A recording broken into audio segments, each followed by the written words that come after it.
Hello and welcome. हम लोग आज अनुभव 2 के जो आपका अनुभव 2 संपन्न हुआ है उसके इतिहास और कला संस्कृति के प्रश्नों के संदर्भ में बात करेंगे।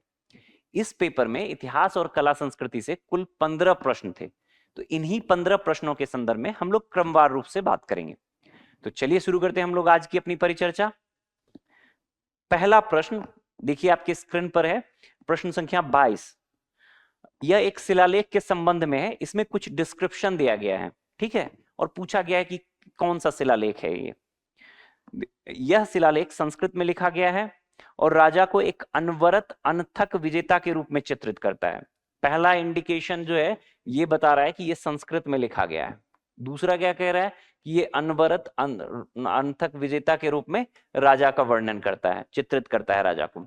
अगला पढ़ो, जिसने दक्षिण के अनेक शासकों को बंदी बनाया और बाद में उसे मुक्त कर दिया। ये ध्यान रखने वाली बात है कि ये कह रहा है कि दक्षिण के अनेक शासकों को बंदी बनाया, बाद में उसे मुक्त कर दिया।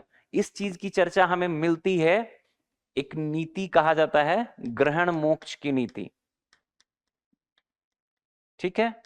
ग्रहण मोक्ष की नीति पूछा जा सकता है आपसे कभी भी, ग्रहण मोक्ष की नीति भी आपने पढ़ा ही होगा, सामान्य सा तथ्य है। ग्रहण मोक्ष की नीति समुद्रगुप्त से जुड़ती है और ये समुद्रगुप्त के संदर्भ में ही है। समुद्रगुप्त की जो सबसे प्रसिद्ध अभिलेख की चर्चा मिलती है इतिहास में वो प्रयाग प्रशस्ति है, और ये जो पूछा गया, जो हिंट दिया गया है, ये प्रयाग प्रशस्ति के संदर्भ में ही। ठीक, इतना जैसे ही आप ये पढ़ोगे कि दक्षिण के अनेक शासकों को बंदी बनाया और उसे बाद में मुक्त भी कर दिया, ये ग्रहण मोक्ष की नीति है, संस्कृत में अभिलेख है और शासक के राजा के अनवरत विजयों की चर्चा करता है, तो ये किससे संबंधित है? ये प्रयाग प्रशस्ति से संबंधित है। समुद्रगुप्त के दरबारी कवि थे हरिसेन, ठीक है। समुद्रगुप्त के दरबारी कवि थे हरिसेन, इन्हीं के द्वारा प्रयाग प्रशस्ति की रचना की गई थी। प्रशस्ति मतलब प्रशंसा में लिखा गया जो वर्णन है उसको प्रशस्ति कहते हैं, ठीक। अगला देखो, आगे का जो हिंट है इसमें राजा को लिच्छवी दौहित्र का उपनाम पदनाम दिया गया है। लिच्छवी दौहित्र, दौहित्र लिच्छवी दौहित्र मतलब लिच्छवियों का नाती, दौहित्र मतलब होता है नाती। पुत्री को दुहिता बोलते हैं, ठीक है, दोहिता बोलते हैं। और पुत्री की जो संतति होती है, मतलब पुत्री के जो बच्चे होते हैं, उसको दौहित्र बोला जाता है। तो लिच्छवी दौहित्र के रूप में भी जाना जाता है। आपको ध्यान में होगा जो समुद्रगुप्त के पिताजी थे चंद्रगुप्त प्रथम, उनका विवाह लिच्छवी राजकुमारी कुमार देवी से हुआ था, ठीक है, महादेवी कुमार देवी से हुआ था। तो इसी कारण इनको लिच्छवी दौहित्र भी कहा जाता है, ठीक। इससे ये चीज भी आप ध्यान में रख सकते हैं। आगे है, उसकी तुलना देवताओं में कुबेर, वरुण, इंद्र तथा यम से की जाती है, ये इसी में वर्णित है। और अंतिम हिंट दिया गया है, यह एक स्तंभ पर लिखा गया है जिस पर अशोक एवं मुगल सम्राट जहांगीर के शिलालेख भी हैं। तो जो मूल जो शिलालेख है ये अशोक द्वारा बनवाया गया था और उसी पे आगे चलकर समुद्रगुप्त के दरबारी कवि हरिसेन द्वारा भी प्रयाग प्रशस्ति की रचना की गई। क्लियर, ये ध्यान रखना है। साथ ही साथ इस पे आगे चलकर जो मुगल सम्राट जहांगीर थे उनके द्वारा भी उनके अभिलेख की भी जानकारी मिलती है। इसमें बीरबल के नाम की चर्चा मिलती है, साथ ही साथ एक रानी के अभिलेख की भी जानकारी मिलती है। इन बातों को भी आप एड ऑन में ध्यान में रख सकते हैं, ठीक। उत्तर हमारा प्रयाग प्रशस्ति, जो शुरू में ही आप समझ सकते थे कि प्रयाग प्रशस्ति ही उत्तर होगा। दो तीन जो शुरू के 2-3 लाइन है, अगर आप उसको पढ़ोगे तो उसी से, ये आसान सा प्रश्न है, आप आराम से कर सकते थे, इसमें कोई बहुत ज्यादा दिक्कत नहीं हुआ होगा, ठीक। ये देखो, ये जो प्रयाग में प्रयाग प्रशस्ति या स्तंभ है वो उसका एक इमेज है। इसके संदर्भ में ये कहा जाता है कि जो मूलतः जो था ये कौसाम्बी में था जब अशोक द्वारा बनवाया गया था। आगे चलकर अकबर के काल में, कनिंघम में जो ब्रिटिश एक एक्सप्लोरर हैं उनका कहना है कि जो आगे चलकर मुगल पीरियड में अकबर द्वारा जो है इसको इलाहाबाद के किले में स्थापित किया गया, प्रयागराज, वर्तमान प्रयागराज में स्थापित किया गया, ठीक। ये देखो, ये जो प्रयाग प्रशस्ति है उसी का पिक्चर है ये, ठीक। आगे आप और कुछ चीजों को आप देख लो, वापस से हम प्रश्न पे आते हैं।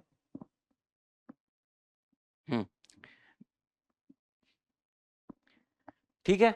एक दो चीजें और जो आप यहाँ ध्यान में रख सकते हो प्रयाग प्रशस्ति के संदर्भ में, ये ध्यान में रखना है कि जो समुद्रगुप्त के अश्वमेध यज्ञ की चर्चा है ना, उसकी जानकारी इससे नहीं मिलती है प्रयाग पर। कभी भी एक स्टेटमेंट थोड़ा, ये तो सामान्य प्रश्न है, तुलनात्मक रूप से हल्का प्रश्न है, कभी भी थोड़ा आपसे टफ या थोड़ा स्टैंडर्ड के सवाल पूछ सकते हैं, तो उसमें एक स्टेटमेंट इस तरह से दे सकता है कि यहाँ से प्रयाग प्रशस्ति के संदर्भ में निम्नलिखित कथनों पर विचार करिए, और एक स्टेटमेंट दे सकता है कि इससे समुद्रगुप्त के अश्वमेध यज्ञ की भी जानकारी मिलती है। तो समुद्रगुप्त के अश्वमेध यज्ञ की जानकारी नहीं मिलती है हमें, ठीक है। ऐसा अनुमान लगाया जाता है कि प्रयाग प्रशस्ति की रचना के बाद अश्वमेध यज्ञ समुद्रगुप्त द्वारा किया गया था, ठीक। इस चीज को भी ध्यान में रखिएगा। दूसरा जो यहां से ये मूलतः प्रयाग प्रशस्ति जो है समुद्रगुप्त के विजय अभियानों की चर्चा करता है, जैसा कि इसमें बताया गया है कि राजा को एक अनथक विजेता के रूप में बताया गया है। यही कारण है कि कुछ ब्रिटिश स्कॉलर हैं जो समुद्रगुप्त की तुलना जो है नेपोलियन से करते हैं। उनकी समुद्रगुप्त की जो सफलताएं रही, सैन्य सफलताएं रही, उसके आधार पर इनकी तुलना जो है नेपोलियन से भी की जाती है, ठीक। आगे चल के एक दो और पॉइंट इसमें आप ध्यान रखोगे कि जो उत्तर भारत में समुद्रगुप्त के विजय रहे थे, 9 राज्यों को हराया उत्तर भारत में, जिस पर कि समुद्रगुप्त द्वारा प्रत्यक्ष नियंत्रण स्थापित किया गया। लेकिन दक्षिण भारत में कुल मिलाकर 12 छोटे बड़े राज्यों को हराने की चर्चा मिलती है। उनको जीता, लेकिन फिर उन्हें मुक्त कर दिया अपने अधीनस्थ शासक के रूप में, और इसी को ग्रहण मोक्ष की नीति कहते हैं, ठीक है। ग्रहण मोक्ष की नीति, पहले विजय प्राप्त किया, बाद में अपने अधीनस्थ शासक के रूप में उनको रहने दिया, ठीक है। अगला एक दो पॉइंट और प्रयाग प्रशस्ति के संदर्भ में, प्रयाग प्रशस्ति जो है बाद के कई सारे अभिलेखों के लिए ना एक मॉडल रहता है, संस्कृत अभिलेखों के लिए एक मॉडल के रूप में काम करता है ये, ठीक है। तो इस चीज को भी ध्यान में रखिएगा। यहाँ जो विकल्प में और दिया गया है एहोल प्रशस्ति, एहोल प्रशस्ति जो है ये आप देखोगे, अगर एहोल प्रशस्ति की बात की जाए तो एहोल प्रशस्ति हमें चालुक्य शासक पुलकेशिन द्वितीय के काल से संबंधित है। चालुक्य शासक पुलकेशिन द्वितीय, ध्यान में देखो, जो हमारा उत्तर है वो तो मिल गया, बट विकल्प में जो भी प्रश्न में जो भी विकल्प दिए गए हैं उसके संदर्भ में भी अगर साथ के साथ थोड़ी जानकारी रख लोगे तो आप एक मतलब टेस्ट का आप बेहतर इस्तेमाल कर पाओगे, ठीक है। तो एहोल प्रशस्ति जो है चालुक्य शासक पुलकेशिन द्वितीय से संबंधित है, और इसकी रचना जो है रवि कृति द्वारा की गई थी। ये भी संस्कृत का ही अभिलेख है, और इसमें जो इसके जो रचनाकार रवि कृति हैं, उन्होंने अपनी तुलना कालिदास और भारवी से की है। इससे यह भी इंगित मतलब पता चलता है कि कालिदास मतलब इस काल में, चालुक्य मतलब जो गुप्तोत्तर पीरियड का ये अभिलेख हुआ, इस पीरियड में जो है कालिदास और भारवी सबसे मतलब प्रसिद्ध, सबसे प्रमुख संस्कृत कवियों के रूप में उनकी ख्याति स्थापित थी, ठीक है। तो इस चीज को भी ध्यान में रखिएगा। बाकी एहोल प्रशस्ति से हमें एक और चीज ध्यान में रखना है कि 634 ईस्वी में पुलकेशिन द्वितीय, चालुक्य शासक पुलकेशिन द्वितीय और हर्षवर्धन के बीच एक युद्ध हुआ था, उसकी भी जानकारी हमें मिलती है। 634 ईस्वी का ही ये अभिलेख है, ठीक है। मेहरौली स्तंभ शिलालेख, मेहरौली स्तंभ शिलालेख जो है ये आपको दिल्ली में ही जो अभी वर्तमान का जो कुतुब मीनार कॉम्प्लेक्स है वहां पे मेहरौली स्तंभ शिलालेख है। ये इसको जो है संबंधित किया जाता है, जोड़ा जाता है जो गुप्त शासक चंद्रगुप्त द्वितीय या चंद्रगुप्त विक्रमादित्य रहे हैं उनसे जोड़ा जाता है, ठीक। तीसरा जो है एरन प्रशस्ति, एरन प्रशस्ति जो है, अब एरन से हमें 2 अभिलेख मिलते हैं, दोनों गुप्तकालीन, मूलतः गुप्तकालीन अभिलेख हैं। एक तो समुद्रगुप्त की ही प्रशस्ति मिलती है, और दूसरा जो है एक भानुगुप्त, गुप्त शासक रहे हैं भानुगुप्त, उनका भी अभिलेख मिलता है। 510 ईस्वी का लगभग वो अभिलेख है। इससे हमें पहली बार जो है सती प्रथा का अभिलेखीय प्रमाण मिलता है। कभी भी आपसे पूछा जा सकता है पीवाईक्यू में, कुछ परीक्षाओं में ये पूछा भी गया है कि पहला सती प्रथा का जो है साहित्यिक सती प्रथा का पहला जो अभिलेखीय प्रमाण है वो कहाँ से मिलता है, तो वो एरन अभिलेख से ही मिलता है। एरन अभिलेख ये 510 ईस्वी का है। एक गुप्त शासक भानुगुप्त रहे हैं, उनके सेनापति की मृत्यु पर उनकी पत्नी द्वारा सती बनने की चर्चा मिलती है इसमें, ठीक है, तो एरन अभिलेख भी इंपॉर्टेंट है, संस्कृत में ही है ये भी, इसको भी ध्यान में रखेंगे। वर्तमान जो एहोल प्रशस्ति है ये तो कर्नाटक में है, प्रयाग प्रशस्ति उत्तर प्रदेश में, मेहरौली दिल्ली में, और जो एरन प्रशस्ति है या एरन अभिलेख है ये आपको मध्य प्रदेश के सागर जिले से संबंधित है। क्लियर है, इतना ध्यान में रखेंगे। ये इमेज हमने देख ही लिया। ये जो मेहरौली का लौह स्तंभ है उसको भी आपने इसके बारे संदर्भ में भी आपने विस्तार से पढ़ा ही होगा, आसान है। ठीक है, अगले प्रश्न पर बढ़ते हैं। अगला प्रश्न है प्रश्न संख्या 23। देखिए यहां पे शंकराचार्य और रामानुजाचार्य के दर्शन के बीच में तुलना किया गया है। पढ़िए प्रश्न। शंकराचार्य और रामानुजाचार्य दोनों ही वेदांत के समर्थक थे, किंतु उनकी व्याख्याओं में मतभेद थे। निम्नलिखित कथनों में कौन सा से उनके मतभेदों का सर्वोत्तम वर्णन करता है? पहला है, शंकराचार्य का मानना था कि आत्मा और ब्रह्म एक समान है, जबकि रामानुजाचार्य ने उन्हें पूर्णतः स्वतंत्र और पृथक दो पूर्णतः स्वतंत्र और पृथक वास्तविकताएं मानते हैं। दूसरा है, शंकराचार्य परम सत्य को निर्वैयक्तिक ब्रह्म मानते थे जिसमें कोई गुण नहीं होता, जबकि रामानुजाचार्य व्यक्तिगत गुणों वाले ब्रह्म को मानते थे।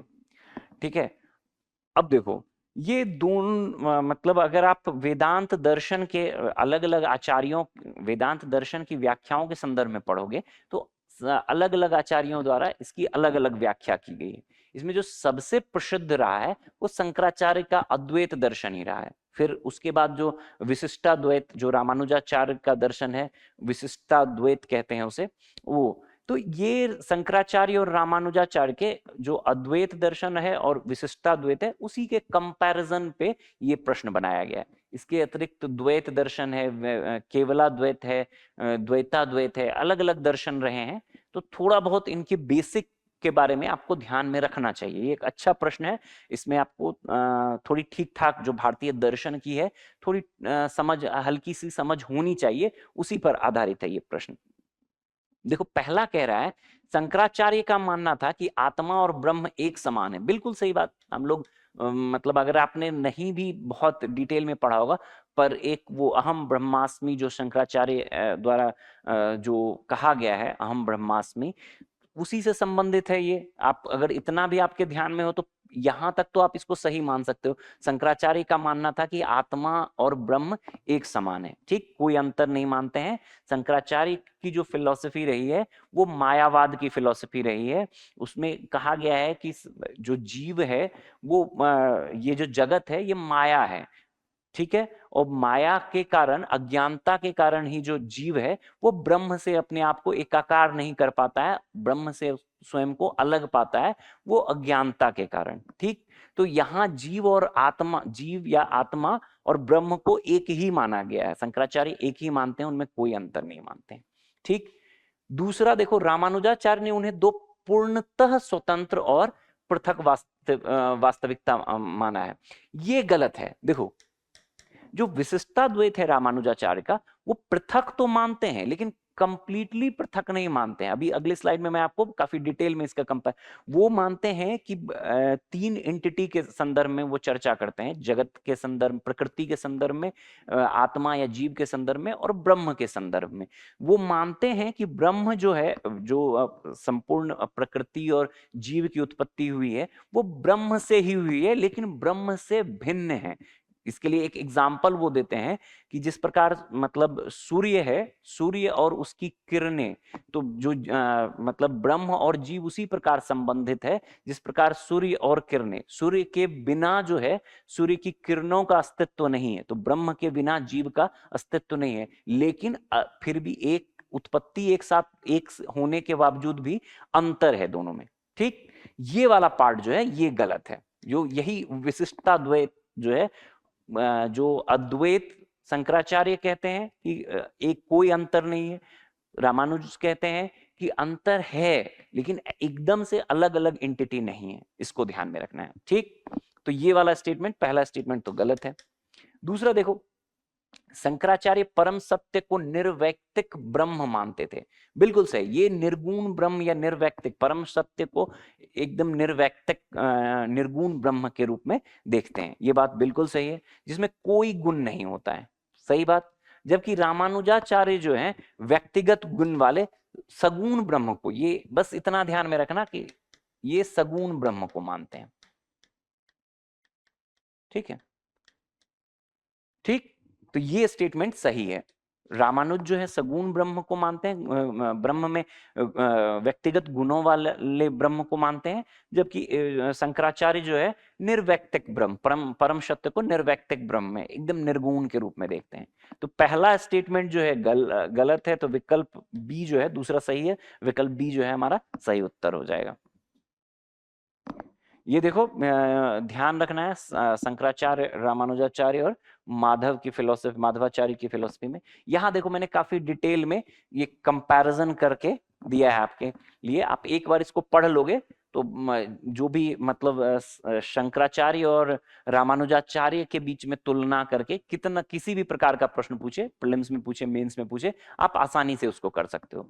देखो पहला, शंकराचार्य का दर्शन अद्वैत कहलाता है, हमने बात किया। शंकराचार्य मानते हैं कि संसार में ब्रह्म ही सत्य है और जगत मिथ्या है। ये बात, जगत मिथ्या है मतलब जो पूरी दुनिया है, ब्रह्मांड में ब्रह्म को सत्य मानते हैं, जगत को मिथ्या मानते हैं, मतलब झूठा मानते हैं। ये मतलब एक झूठा आवरण के रूप में वो देखते हैं। ठीक, दूसरा देखो, जीव ब्रह्म से अलग नहीं है, जीव केवल अज्ञानता कारण ब्रह्म को नहीं जान पाता है, जबकि ब्रह्म तो उसके भीतर ही विराजमान है। अभी हमने बात किया है इसका, वही बात है कि मतलब जीव और ब्रह्म को एक ही मानते हैं शंकराचार्य, बस अज्ञानता के कारण जीव ब्रह्म से स्वयं को नहीं जोड़ पाता है। ठीक, तीसरा देखो, इसी संदर्भ में शंकराचार्य में अहम ब्रह्मास्मि कहकर अद्वैत के विचार को स्पष्ट किया। अब हमने पहले ही कहा कि अहम ब्रह्मास्मि, और कुछ नहीं तो ये वाली लाइन तो याद ही होगी, उससे भी आप समझ सकते हो कि ब्रह्म और जीव में कोई अंतर शंकराचार्य नहीं मानते।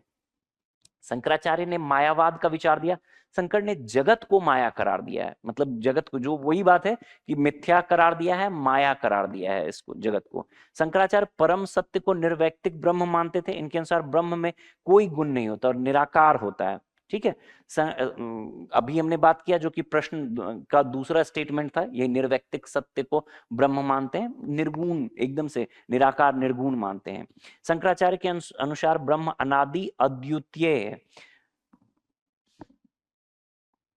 ठीक है, और सेम कंपैरिजन में रामानुजाचार्य का देख लो, इनके दर्शन को अद्वैतवाद कहते हैं। इन्होंने शंकर के बाद आए, अगर टाइम पीरियड भी आप देखोगे, शंकराचार्य पहले आए, रामानुजाचार्य बाद में आए। तो जो शंकराचार्य की अद्वैत फिलोसफी थी उसको कड़ी चुनौती दी, जो अद्वैत फिलोसफी थी उसको कड़ी चुनौती दी गई रामानुजाचार्य के विशिष्टाद्वैत के द्वारा। ठीक, इस विचारधारा में तीन तत्व, जैसा मैंने बताया था, ईश्वर या ब्रह्म, जीव आत्मा और प्रकृति को नित्य माना गया है। इन तीन से माना गया कि ब्रह्मांड में इन तीनों का एग्जिस्टेंस है।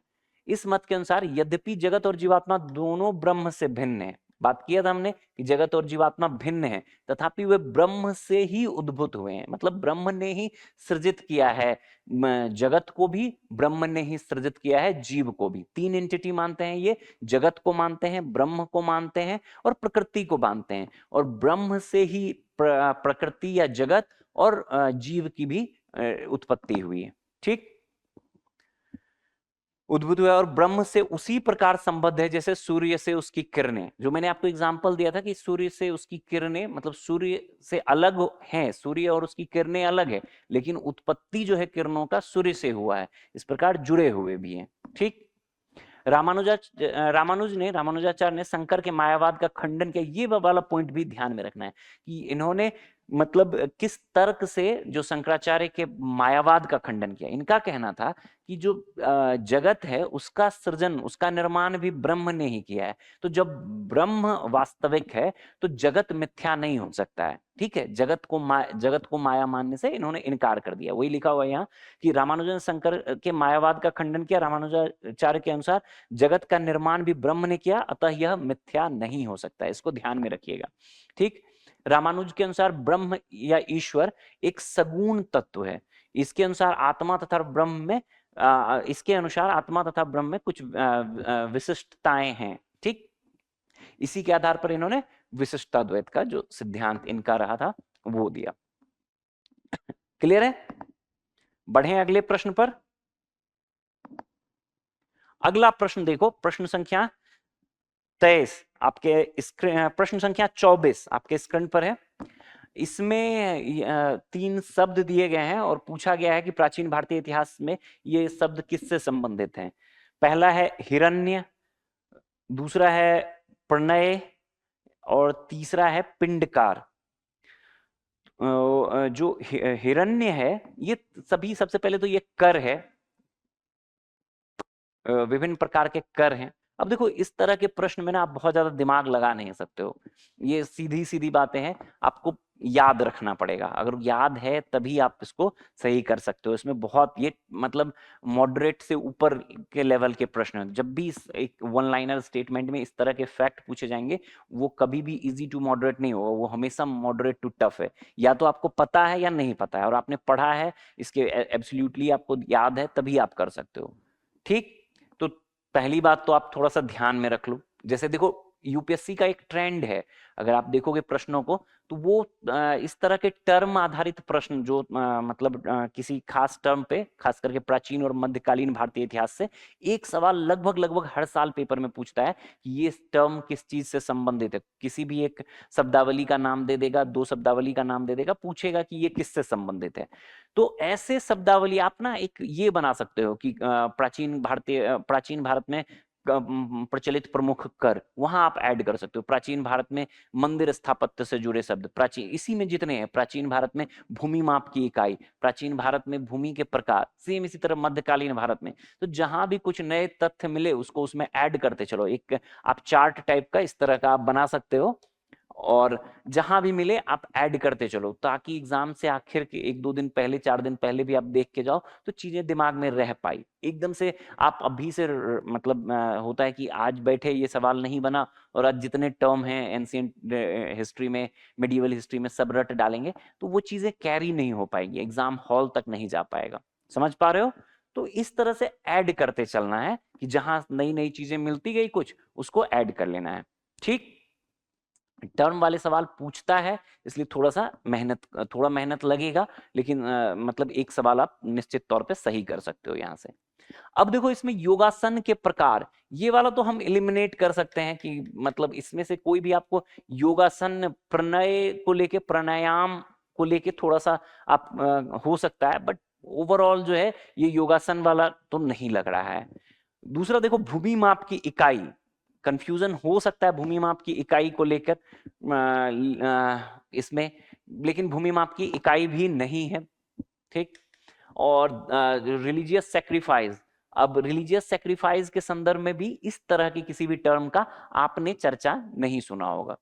तो पहले ही मैंने कहा कि इसमें बहुत ज्यादा दिमाग लगाने का स्कोप है नहीं, ये आपको याद होना चाहिए। तो आप अपने फैक्ट्स में इसको, फैक्ट सीट में आप इसको इस तरह से ऐड करते चल सकते हो। जो प्रणय है, प्रणय या प्राणायाम, ये मतलब एक प्रकार का आपातकालीन कर था। कुछ कुछ इसके बारे में थोड़ा सा ऐड ऑन कर लो इसको। प्रणय ये एक प्रकार का आपातकालीन कर था,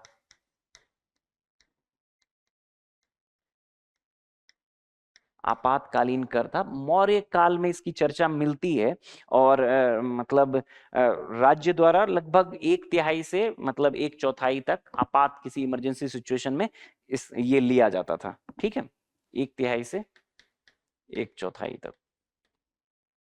जो हिरण्य है, जो हिरण्य है, इसकी चर्चा जो है मतलब एक प्रकार के उपज पर लगने वाला विशेष प्रकार का कर होता था ये। ठीक है, हिरण्य जो है उपज पर लगने वाला विशेष प्रकार का कर। सब इसमें से कोई भी रेगुलर टैक्स में नहीं है, सब मतलब जो अपवाद स्वरूप ही है। रेगुलर जो मतलब परंपरागत या कर लागू होता था उसमें से नहीं है, ये सब थोड़ा आपातकालीन या विशेष प्रकार के कर हैं। ठीक है, उपज पर लगने वाला विशेष कर है।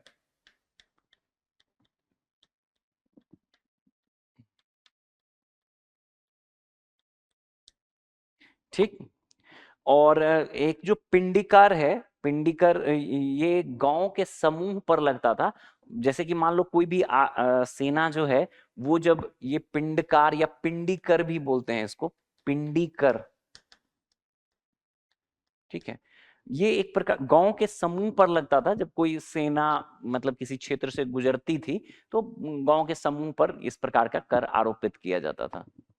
तो ये तीनों मतलब जो है स्पेशल टाइप के कर हैं, आप ध्यान में रखेंगे, प्रनय, हिरण्य और पिंडकार। हिरण्य थोड़ा कॉमन है, इसको आपने कर व्यवस्था के रूप में सुना होगा, अगर आपने पढ़ा होगा, मतलब नॉर्मल किताबों में इसकी चर्चा मिल जाती है, ठीक है। बाकी दो तुलनात्मक रूप से अनकॉमन है। बढ़े अगले प्रश्न पर। अगला प्रश्न है प्रश्न संख्या 25, देखिए आपके स्क्रीन पर। इसमें जो है ये अहोम साम्राज्य के संदर्भ में है। 3 स्टेटमेंट दिया गया है, पूछा गया है कौन सा सही है इसमें। पढ़िए, मध्यकालीन भारत के अहोम साम्राज्य के संदर्भ में निम्नलिखित कथनों पर विचार कीजिए। पहला है, अहोम सेनापति लचित बोरफुकन ने सरायघाट के युद्ध में मुगल सेना को पराजित किया, ठीक। दूसरा है, चराई देव मैदम अहोम राजाओं और रानियों की कब्रगाह है। और तीसरा है, बुरंजी अहोम राजवंश का ऐतिहासिक कालक्रम है, ठीक है। अब देखो इसमें से मतलब करंट के 2 स्टेटमेंट तो लगभग लगभग करंट में चर्चा में रहा है।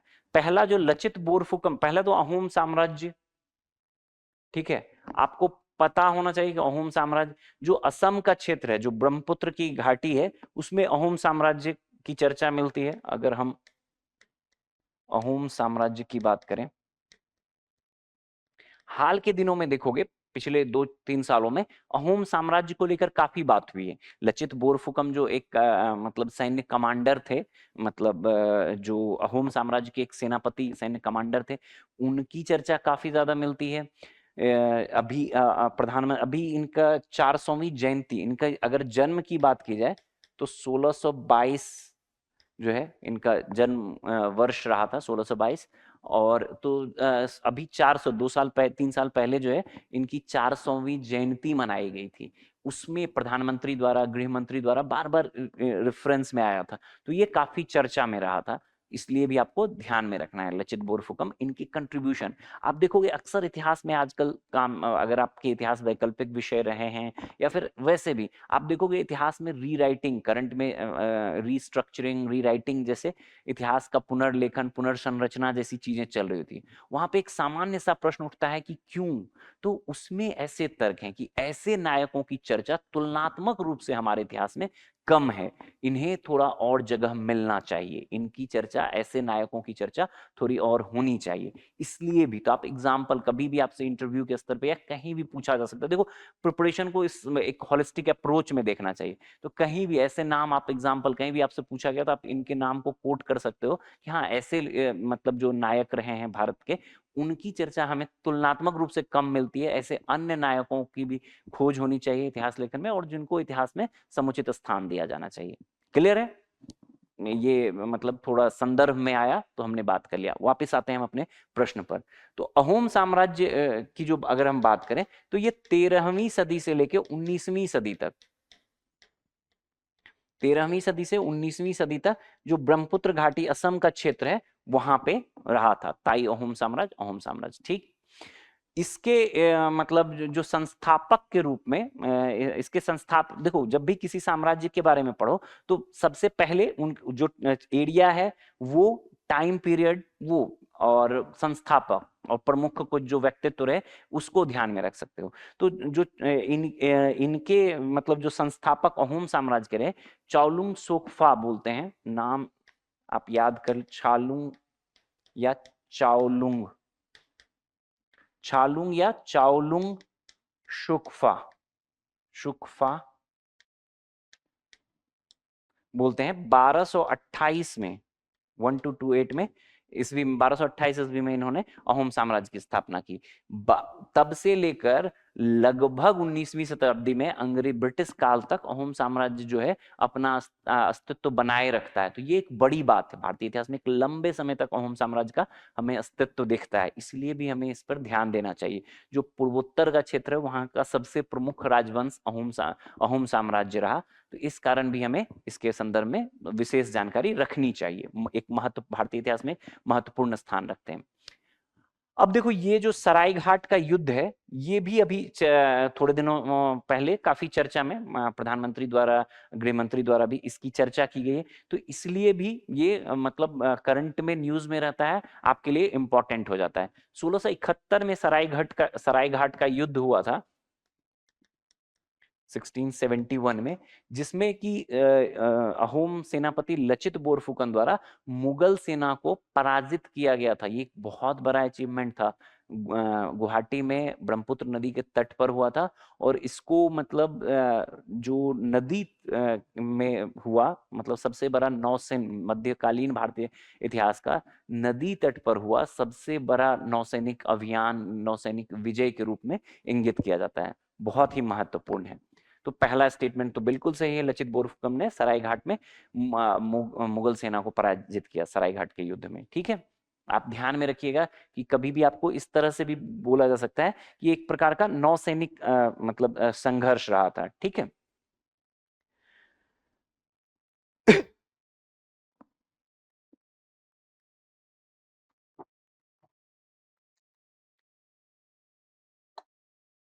ठीक है। एक चीज और, प्रधानमंत्री ने जो है लचित बोरफुकन का नाम जो है वो आपको आत्मनिर्भर भारत के आत्मनिर्भर सेना का प्रतीक के रूप में कहा है। तो अगर कभी बहुत वन लाइनर डिफरेंट टाइप का, टफ टाइप का सवाल पूछा तो किसे प्रधानमंत्री द्वारा आत्मनिर्भर भारतीय सेना का प्रतीक के रूप में कहा गया, तो लचित बोरफुकन को ही। तो ये भी ध्यान में रखिएगा। और एक और चीज यहाँ लचित बोरफुकन से मतलब रिलेटेड एक महत्वपूर्ण चीज है, उसको भी आप साथ के साथ ध्यान में रखिएगा। वो है कि जो एनडीए, नेशनल डिफेंस एकेडमी, भारतीय रक्षा अकादमी जो है, उसमें जो सर्वश्रेष्ठ कैडेट होते हैं, एनसीसी के जो बेस्ट कैडेट होता है, उसको जो गोल्ड मेडल दिया जाता है, उसका नाम लचित बोरफुकन गोल्ड मेडल है।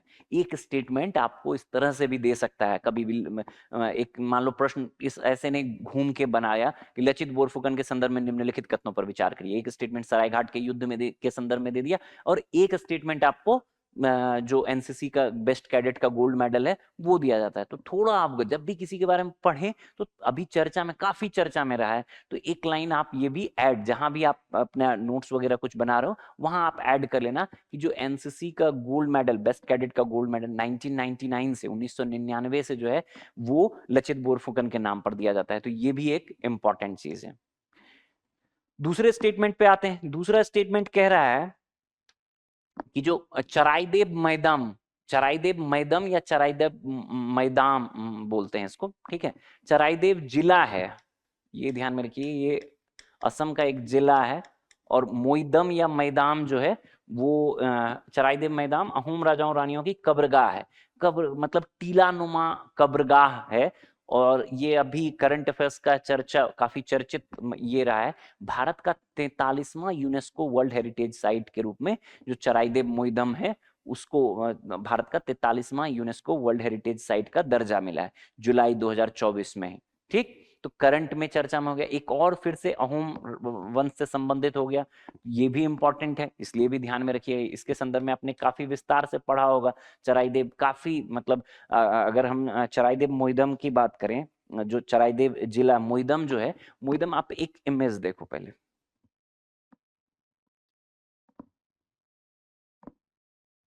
ये देखो, ये जो इमेज है ये मोइदम का इमेज है। ठीक है, मतलब एकदम से आपको एक टीलानुमा कब्रगाह टाइप का दिखता है। इसमें जो है जो कई मतलब इस क्षेत्र में हमें कई सारे इस तरह के टीलानुमा कब्र दिखते हैं। विशेषकर जो 90 शाही कब्र मतलब टीलानुमा कब्रगाह मिला है, अहोम मतलब अहोम मतलब राज परिवार से संबंधित रहा है। ठीक, तो ये इमेज ध्यान में रखोगे, ये मतलब इंपॉर्टेंट है। ये 43वां यूनेस्को वर्ल्ड हेरिटेज साइट है भारत का। ठीक है, पढ़ा ही होगा आपने, एक सामान्य सा तथ्य करंट में काफी चर्चा में रहा था, तो इसको ध्यान में रखना। इसके संदर्भ में थोड़ा विशेष चीजें, अगर एक दो और फैक्ट्स आप ध्यान में रख सकते हैं कि जो इनिशियल था, तो उस जो शुरुआती में मोइदम बनते थे उसमें पूरा पूरा बॉडी को दफनाया जाता था। आगे चलकर जब हिंदू दाह संस्कार की पद्धति अपनाई गई अहोम शासकों द्वारा, तो जो हिंदू दाह संस्कार की व्यवस्था में जो पार्थिव शरीर होता है उसको अग्नि को समर्पित किया जाता है, और उसके बाद जो राख बचता है उसको इसमें, और उनके जो व्यक्ति जो मृतक व्यक्ति होते हैं उनके शरीर का राख, उनके जो दाह संस्कार से के बाद बचा हुआ राख है, और उनके द्वारा प्रयोग की जाने वाली जो वस्तुएं थी उसको इसमें दफनाया जाता था। ठीक, दोनों चीज ध्यान में रखिएगा कि प्रारंभ में तो पार्थिव शरीर को कंप्लीटली दफनाया जाता था, बाद में जब हिंदू दाह संस्कार की व्यवस्था अपनाई गई तो जो राख थे और जो उपयोग की जाने वाली वस्तुएं थी उसको दफनाया जाने लगा। ठीक, तो दूसरा स्टेटमेंट भी सही है, चराइदेव मोइदम वाला।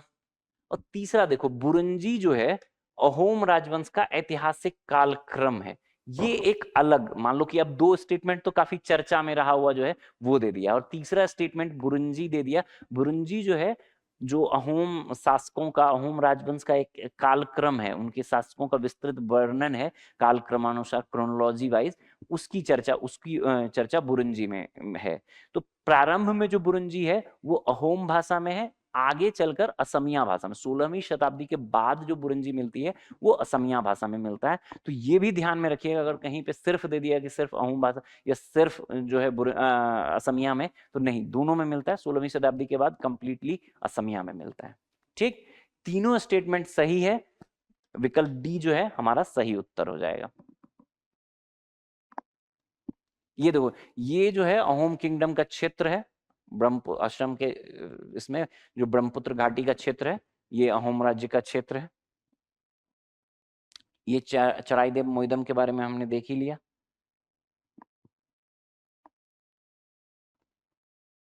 लचित बोरफुकन, एक इमेज यहाँ पे था, संभवतः वो दिख नहीं पा रहा है। ठीक है, चलो अगले प्रश्न पर बढ़ते हैं। अगला प्रश्न है प्रश्न संख्या 26। देखिए आप लोग स्क्रीन पर, ये प्रश्न है दो, भारत में जो सर्वोच्च न्यायालय की स्थापना हुई उससे जुड़ा हुआ है। ठीक, पहला स्टेटमेंट, दो स्टेटमेंट दिया गया इसमें, पढ़ते हैं इस प्रश्न को। ब्रिटिश काल के दौरान सर्वोच्च न्यायालय की स्थापना के संदर्भ में निम्नलिखित कथनों पर विचार कीजिए। पहला स्टेटमेंट है, 1773 के रेगुलेटिंग एक्ट के तहत भारत में सभी ब्रिटिश नागरिकों पर मुकदमा चलाने के अधिकार के साथ पहला सर्वोच्च न्यायालय स्थापित किया गया। ठीक है, थोड़ा इंग्लिश भी पढ़ लेना, ऑल ब्रिटिश सब्जेक्ट्स है, नागरिक सभी ब्रिटिश सब्जेक्ट्स पे। ठीक है, इसमें ट्रांसलेशन में उतनी भी समस्या नहीं है, बट फिर भी आप एक बार अगर कंफ्यूजन हो तो आप इंग्लिश जरूर देख लेना इसका। दूसरा है, भारत सरकार अधिनियम 1935 के अंतर्गत भारत में एक संघीय न्यायालय की स्थापना का प्रावधान किया गया जो सभी भारतीयों के लिए अपील का सर्वोच्च न्यायालय था। पूछा गया है कौन सा कथन सही है। देखो, 1773 का रेगुलेटिंग एक्ट के तहत भारत में जो ब्रिटिश, मतलब आप समझ लो संवैधानिक विकास, ब्रिटिश काल में जब हम संवैधानिक विकास की बात करते हैं तो उसका जो पहला मतलब ये रहा है, पहला चैप्टर या पहली बिंदु रही है वो 1773 का रेगुलेटिंग एक्ट रहा है। इसमें कई प्रावधान किए गए थे, उसी में से एक प्रावधान क्या था कि कलकत्ता में एक सर्वोच्च न्यायालय की स्थापना की जाएगी। इससे अवगत है। 1774 में जो है ये 1773 का एक्ट है, और 1774 में कलकत्ता में एक सर्वोच्च न्यायालय की स्थापना की गई जिसमें 3 न्यायाधीश प्लस एक मुख्य न्यायाधीश होते थे। एलिजा एम्पे जो थे इसके पहले मुख्य न्यायाधीश थे। जो जनरल फैक्ट्स है आप सब अवगत होंगे इसको लेके। आगे कह रहा है सभी ब्रिटिश नागरिकों पर मुकदमा, नहीं, ऑल ब्रिटिश सब्जेक्ट नहीं, ये केवल बिहार,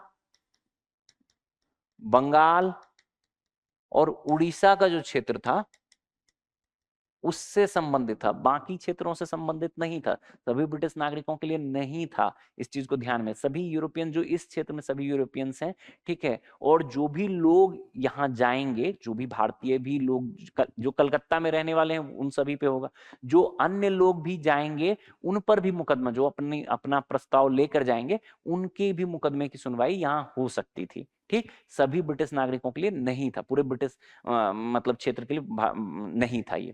तो ये वाला जो है गलत है, पहला सर्वोच्च न्यायालय स्थापित किया गया, पहला तो है लेकिन ये वाला पार्ट जो है ये गलत है। ठीक, दूसरा देखो, भारत सरकार अधिनियम 1935 के अंतर्गत भारत में एक संघीय न्यायालय की स्थापना का प्रावधान किया गया। बिल्कुल सही बात है, जो भारत सरकार अधिनियम 1935 है, इसके तहत 1937 में एक संघीय न्यायालय बनता है, 1937 में एक संघीय न्यायालय बनता है। यहां तक सही है, जो सभी भारतीयों के लिए अपील का सर्वोच्च न्यायालय था। नहीं, ये गलत है, आपने प्रिवी काउंसिल का नाम सुना होगा। प्रिवी काउंसिल सर्वोच्च जो लंदन में थी, वो सर्वोच्च अपील का निकाय था, अपील का न्यायालय था। ठीक है, अंतिम अपील प्रिवी काउंसिल में की जा सकती थी, इसमें नहीं, संघीय न्यायालय में नहीं। तो ये वाला पार्ट गलत है। 1949 तक जो है, ये 1937 में, 1949 तक जो है प्रिवी काउंसिल ही अपील का सर्वोच्च ये था, भारत की आजादी के बाद भी 1949 में प्रिवी काउंसिल को समाप्त किया गया। तो दोनों स्टेटमेंट गलत है, पहला भी गलत है, दूसरा भी गलत है। हमारा सही उत्तर विकल्प डी हो जाएगा, ना तो एक ना ही दो। बढ़े अगले प्रश्न पर। अगला प्रश्न जो है प्रश्न संख्या 27, देखिए आपके स्क्रीन पर है। इसमें 4 शासकों के संदर्भ में दिया गया है और आपसे पूछा गया है कि इनका मतलब जो है कालक्रम क्या होगा, कालक्रमानुसार क्या किस प्रकार से हम सजाएंगे। देखो, अब फिर से ये एकदम फैक्चुअल सवाल है, इसमें बहुत ज्यादा आपके पास स्कोप नहीं है कि आप कुछ कॉन्सेप्चुअल क्लैरिटी हो आपकी, आप उससे सवाल को सॉल्व करें। आपको याद होना चाहिए कुछ चीजें यहाँ पे, अगर आपको याद नहीं है तो इस सवाल में आपको दिक्कत होगी। लेकिन एक चीज है, अगर आपने थोड़ा भी ध्यान दिया होगा तो ये जो है, अगर आपको सिर्फ ये पता हो कि परांतक प्रथम किस वंश के शासक हैं, तो लगभग लगभग आपका काम आसान हो जाएगा। ठीक है, परांतक प्रथम जो है चोलों के सर्व प्रमुख, चोलों के सर्व प्रमुख शासक थे। चोल वंश की स्थापना का श्रेय जो है, जो मतलब आपको विजयालय को जाता है, और जो साम्राज्यवादी चोल कहते हैं ना, उसकी मतलब उसका एक तरह से बिगिनिंग पॉइंट माना जाता है परांतक प्रथम को। तो एक बहुत ही इंपॉर्टेंट मतलब शासक, बहुत ही महत्वपूर्ण शासक हो जाते हैं भारतीय इतिहास के संदर्भ में, विशेषकर जो आपको पूर्व मध्यकाल में दक्षिण भारत का इतिहास है उसके सर्वप्रमुख शासकों में इनकी गिनती होती है। ठीक, तो परांतक प्रथम चोल शासक थे, इनका टाइम पीरियड ना 907 एडी के आसपास का है। ठीक है, 907 से लेके 955 ईस्वी तक का है। अब ये आपको मैं नहीं एक्सपेक्ट कर रहा हूं कि आपको इनका टाइम पीरियड याद हो, लेकिन आप इतना अगर आपने थोड़ा कंसेप्चुअली पढ़ा होगा पूर्व मध्यकालीन भारतीय इतिहास और भारतीय इतिहास को, तो आपके दिमाग में इतनी बात तो जरूर रही होगी कि भाई ये चोल वाला है, और ये मतलब लगभग लगभग 900 के बाद ही ये लोग ज्यादा प्रभावी होके दिखा, 850 के बाद ही, 850 ईस्वी के बाद ही ज्यादा प्रभावी दिखता है। ठीक, तो इस हिसाब से हम इतना तो मान लेंगे कि ये सबसे आखिर में आएगा। ठीक है, सबसे बाद में आएगा। क्यों मैं कह रहा हूं सबसे बाद में आएगा, ये तीनों आपको, अगर दंती दुर्ग, मिहिर भोज, धर्मपाल, आपने पूर्व मध्यकालीन जो भारतीय इतिहास है उसमें आपने त्रिपक्षीय संघर्ष का नाम सुना होगा, त्रिपक्षीय संघर्ष का नाम आपने सुना होगा। ठीक है, पाल प्रतिहार और राष्ट्रकूटों के बीच में त्रिपक्षीय संघर्ष कन्नौज को लेकर हो रहा था। पूर्व मध्यकालीन भारतीय इतिहास की बहुत महत्वपूर्ण घटना है। 3 प्रमुख राजवंश, जो प्रमुख शक्तिशाली राजवंश थे, कन्नौज पर कब्जा करने के लिए निरंतर आपस में संघर्षरत रहे। अल्टीमेटली क्या हुआ, तीनों कमजोर हो गए, जिससे वाह्य आक्रमण के लिए एक मतलब भारत में कोई भी मजबूत सत्ता बची नहीं। और आगे चलकर आप देखोगे कि जो मोहम्मद गजनबी की सफलता है उसमें कहीं ना कहीं इसको त्रिपक्षीय संघर्ष से जोड़ा जाता है। ठीक, तो अब अगर ये त्रिपक्षीय संघर्ष है, तो त्रिपक्षीय संघर्ष ना 7वीं शताब्दी के उत्तर 8वीं शताब्दी 8वीं 9वीं शताब्दी में रहा। और यहाँ मैं परांतक प्रथम को बोल रहा हूँ कि ये 9वीं शताब्दी के उत्तरार्ध या 10वीं शताब्दी में होगा। तो भाई ये तो बाद में होगा ना। अगर हम इतना समझ लें कि ये तीनों जो थे, दंतीदुर्ग, मिहिर भोज और धर्मपाल, ये तीनों जो थे आपको जुड़े हुए थे त्रिपक्षीय संघर्ष से। तो यानी कि त्रिपक्षीय संघर्ष, आपको त्रिपक्षीय संघर्ष पता होगा तो एकाध शासक का भी अगर आपको नाम पता होगा तो आप इजीली ये सवाल सही कर सकते थे। ठीक, परांतक प्रथम चूंकि चोल में हो गया और चोल में भी बाद में होगा। ठीक है, क्यों बाद में होगा? तो आपको इतना पता होगा कि जो हम चोलों को दो तरह से देखते हैं। एक अक्सर आप देखोगे किताबों में साम्राज्यवादी चोल, इंपेरियल चोलास। तो वहां जब उसकी इंपेरियल चोलास की जब चर्चा मिलती है तो वो उसकी शुरुआत परांतक प्रथम से होती है। ये 10वीं सदी की घटना है, 10वीं सदी के उत्तरार्ध की घटना होगी, 10वीं सदी की। तो आप थोड़ा भी राजा राजेंद्र चोल, परांतक के बाद आएंगे राजा राजेंद्र चोल, तो मतलब ये वाला पीरियड काफी बाद में होगा। उससे पहले त्रिपक्षीय संघर्ष हो जाएगा और ये तीनों त्रिपक्षीय संघर्ष में थे। ये तीनों तो पहले होंगे, ये सबसे आखिर में होंगे। ठीक, अब देखो इस तरह से जो है एकमात्र विकल्प है जिसमें परांतक प्रथम जो है आखिर में है और ये बी। तो हमारा सही उत्तर बी हो जाएगा। ठीक, अब देखो ये तो अगर आपने मतलब थोड़ा भी कॉन्सेप्चुअल तरीके से इतिहास पढ़ा है तो आप दिमाग लगा के भी इस सवाल को सही कर सकते थे। बट मैंने पहले ही कहा कि इस सवाल में बहुत ज्यादा स्कोप है नहीं ऐसे सवाल ये, या फिर जो एक टर्म वाला था भूमि कर के संदर्भ में जो था प्राचीन भारत की, ऐसे सवाल में आपके पास स्कोप तुलनात्मक रूप से कम हो जाते हैं कि आप बहुत ज्यादा मतलब सोच कर आप इस सवाल को सही कर सकते हो। बट फिर भी इस तरह के अप्रोच डेवलप करो तो थोड़ा बेनिफिट रहेगा।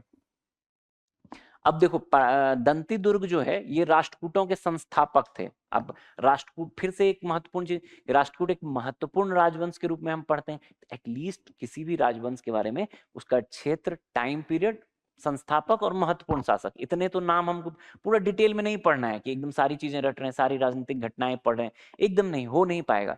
लेकिन जो भी प्रमुख राजवंश रहे हम उसका टाइम पीरियड ध्यान में रखेंगे कि राष्ट्रकूट है तो राष्ट्रकूट का टाइम पीरियड किस क्षेत्र में रहा, तो दक्कन के क्षेत्र में रहा है। कौन संस्थापक रहे, तो दंती दुर्ग इसके संस्थापक रहे। कौन अन्य प्रमुख शासक हैं, क्या भारतीय इतिहास में योगदान है। इतने 5 बुलेट पॉइंट्स में 2-2 पॉइंट्स आप रख लोगे, आखिर में 2-3 पॉइंट्स आएंगे, बाकी एक एक फैक्ट्स होगा। यानी कि 6-7 लाइन में आप एक राजवंश को अच्छे से तैयार कर सकते हो। ओके, तो दंती दुर्ग का, अगर हम दंती दुर्ग के टाइम पीरियड की बात करें तो ये 736 से 756 ईस्वी के।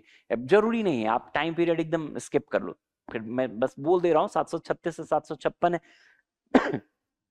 जो मिहिर भोज है ये 836 से लेकर 885 है, और धर्मपाल जो है ये आपको 770 से 810 तक है। जरूरी नहीं, टाइम पीरियड एकदम जरूरी नहीं है। जो ये मिहिर भोज है ये गुर्जर प्रतिहार आपने सुना होगा, अल्टीमेटली इन्हीं का कब्जा होगा कन्नौज पर। तो गुर्जर प्रतिहार के सबसे प्रमुख शासक के रूप में मिहिर भोज की चर्चा मिलती है हमें। दंती दुर्ग राष्ट्रकूट हो गए संस्थापक, और धर्मपाल जो है पाल वंश बिहार और बंगाल के क्षेत्र में पूर्व मध्यकाल में एक सर प्रमुख राजवंश था। तो पाल वंश के सर प्रमुख शासक के रूप में धर्मपाल, गोपाल संस्थापक थे, उसके बाद धर्मपाल और देवपाल, ये 3 शासकों की हमें चर्चा प्रमुखता से मिलती है। तो धर्मपाल सबसे प्रमुख शासक के रूप में थे। आपने जो विक्रमशिला बिहार का नाम सुना होगा, इन्हीं के काल में बनेगा। जो नालंदा विहार है उसके क्षेत्र में उसकी जो एकदम प्रसिद्धि बहुत अधिक बढ़ेगी, इन्हीं के टाइम में बढ़ेगी। ठीक, उत्तर हमारा मिल गया है, उत्तर बी है। अगले प्रश्न पर बढ़ें। ये देखो, ये जो मैंने आपको कहा था त्रिपक्षीय संघर्ष के संदर्भ में पाल, गुर्जर प्रतिहार और राष्ट्रकूट, ठीक है, ये सब मिलकर ये वाला जो क्षेत्र है ये ही कन्नौज है, इसके लिए लड़ रहे थे निरंतर। तो इसलिए वो वाला जो 3 शासक हैं आप उसको ध्यान में रख सकते हैं। अगला प्रश्न है प्रश्न संख्या 28। देखिए आप लोग स्क्रीन पर है, ये रमप्पा टेम्पल के संदर्भ में, तेलंगाना के रमप्पा टेम्पल के संदर्भ में निम्नलिखित कथनों पर विचार कीजिए। 3 स्टेटमेंट दिया गया है, पूछा गया है कौन सब सही है। पहला स्टेटमेंट जो है, काकतीय राजवंश के शासन काल में निर्मित एक शिव मंदिर है। दूसरा, यह अपने अनोखे हैंगिंग पिलर्स के लिए प्रसिद्ध है जो हवा में लटके हुए प्रतीक होते हैं। और तीसरा है इसे यूनेस्को के विश्व धरोहर स्थल के रूप में नामित किया गया है। अब देखो, मैं हमेशा पहले भी मैं कहता रहा हूं कि जो यूनेस्को वर्ल्ड हेरिटेज साइट है वो काफी इंपॉर्टेंट है, उसके बारे में आपको माइन्यूट जानकारी भी रखनी है, छोटी छोटी जानकारी भी रखनी है। 43 है, खास करके अगर रिसेंट टाइम में कोई चर्चा में है तो उसको तो रखो ही, लेकिन जो 43 हैं उसके बारे में एक दो बार जरूर पढ़ लिया करो।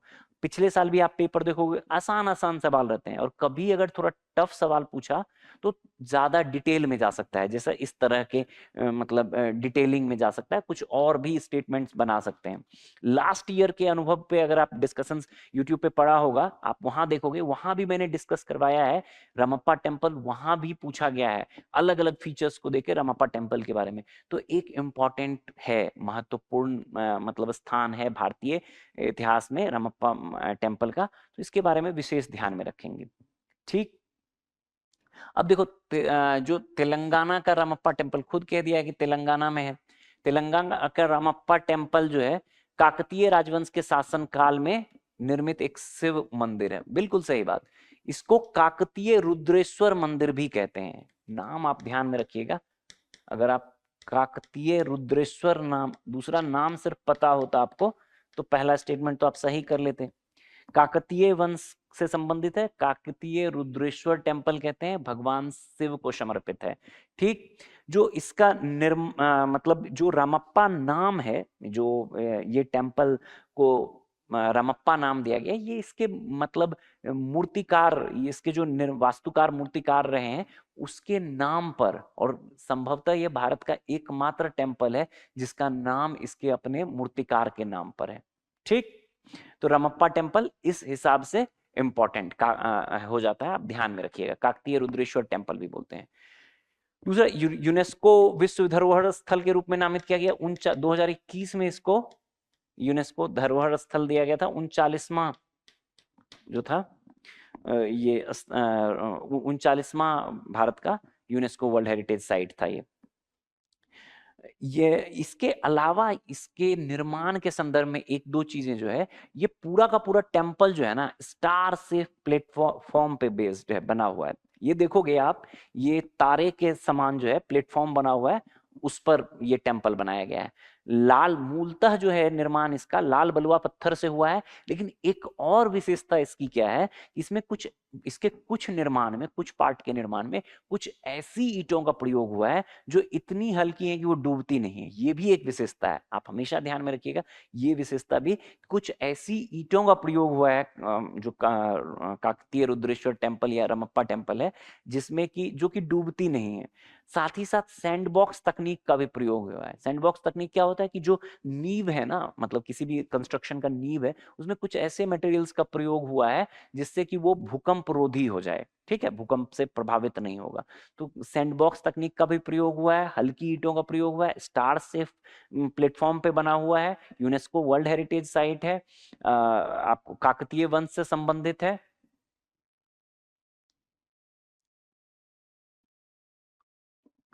देखो, ये जो दूसरा, पहला और तीसरा तो सही है, दूसरा स्टेटमेंट जो है यह अपने अनोखे हैंगिंग पिलर, नहीं नहीं नहीं, हैंगिंग पिलर्स की इसमें बात ही नहीं है, ये मतलब इससे संबंधित नहीं है। यही हमें ध्यान में रखना, जैसे ही यूनेस्को हेरिटेज साइट्स के बारे में बात होगा, आपको माइन्यूट छोटी छोटी चीजों पर सवाल पूछ सकता है। अगर थोड़े टफ सवाल बनाया तो इस तरह के छोटे छोटे स्टेटमेंट्स दे सकता है, जैसे मैंने अभी सैंडबॉक्स तकनीक के बारे में कहा, स्टार सेफ प्लेटफॉर्म के बारे में कहा।